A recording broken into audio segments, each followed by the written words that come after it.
It's January 2nd morning. It's the Monday morning after New Year's Day, week after Christmas, a little bit more. Anyway, I hope you had a good holiday, a good Christmas, and of course, a good Happy New Year. You know, it's very interesting. I remember somebody in the monastery said about the January 1st, he said, Nunc Cepi, which means in Latin, let's begin again. And there is a deep sense of that, as a sense of refreshment and renewal by life itself. The calendar is a symbol of the regenerative power of life itself, that the past never defeats us. As the year passes in its culmination in Christmas, of course, which is celebratory, it's celebratory of new life.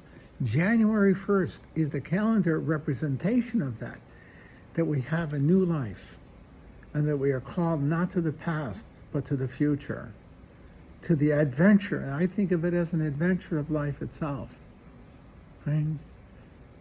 With the uncertainties of what that life will call us to, but at the same time, it's enrichment. The past is over.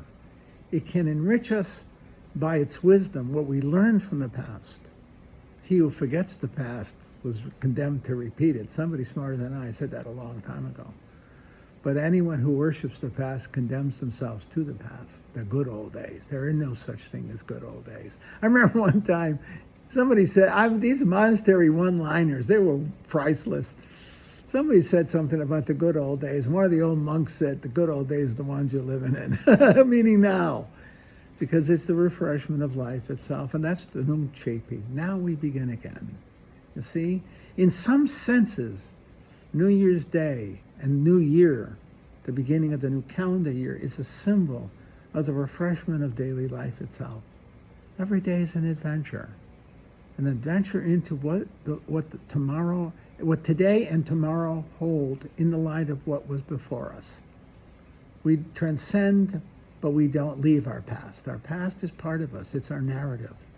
But we are continually writing the new story in the light of our past story. You cannot free yourself from who and what you are and where you've been and who was there before you.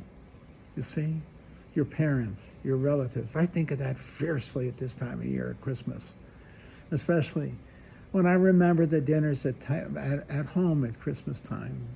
My father was the host, and there was 20 of us or more for dinner. You had to be there. It's indescribable because it was a festa. And I remember almost everyone at that table is dead. Every adult at that table is dead. Only those of us who were children at that time, young adults and children, are still alive. And some even of the young adults are dead. My cousin Harry's dead. And he was just a boy at the time, okay? And Frank and Nancy, they were relatives through law, that is marriage. It's my sister-in-law Carol, her sister Nancy married our best friend Frank, and they're both dead. They sat at that table too, you see, when they were newly married or engaged. The story, the narrative goes on, both with remembrance, truth, and grief, but anticipation of the refreshment of life itself.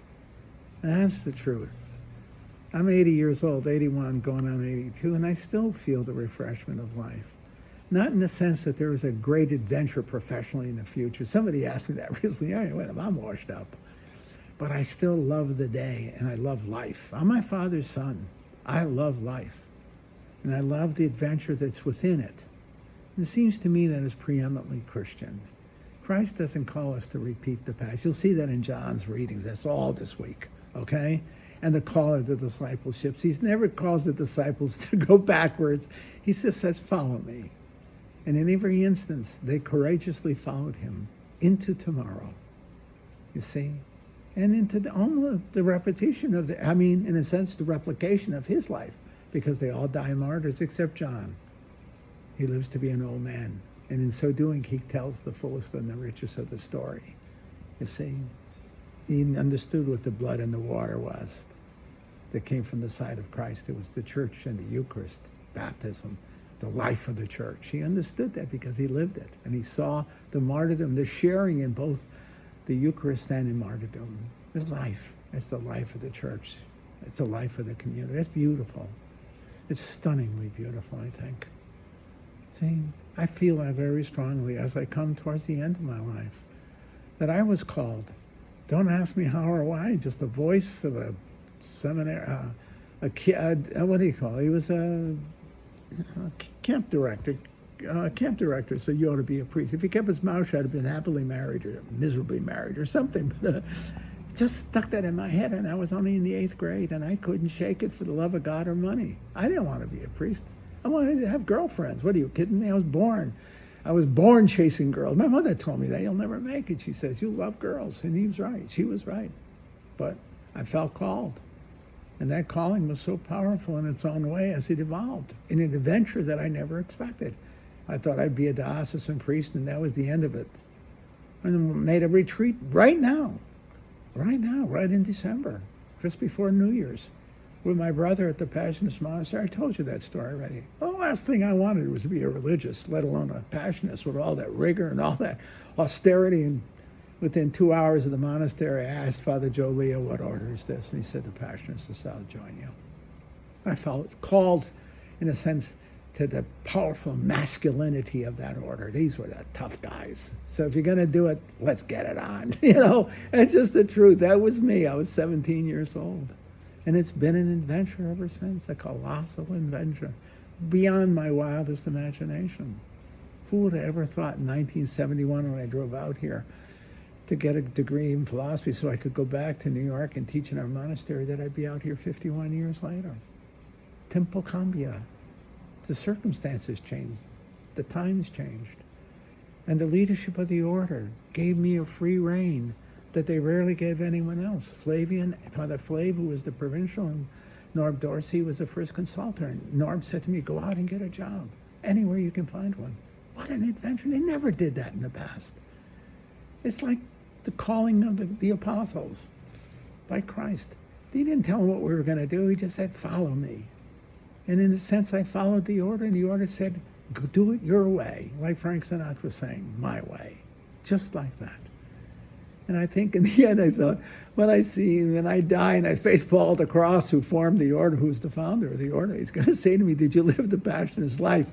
It doesn't look like it as one provincial consultant. No, general consultant said, nobody lives like you. And I said, yeah, I know. I did it my way. Thank you, Frankie Sinatra. This turns out to be my way. Not what I chose, but what happened and what I chose within what happened. It's the adventure of life. It's an adventure. It isn't a plan. It's not a program. It's an adventure. And I think God called me to this adventure, and it's been a wild ride ever since. I'm grateful for the calling God gave me through the voice of a camp instructor and a Passionist retreat I never intended to make. I've had a life I could have never imagined, the adventure that I've had, the graces God has given me, the love that's been in my life, the adventure, the successes, the heartaches, the story, my narrative. It would never have been the same if it were not for the calling.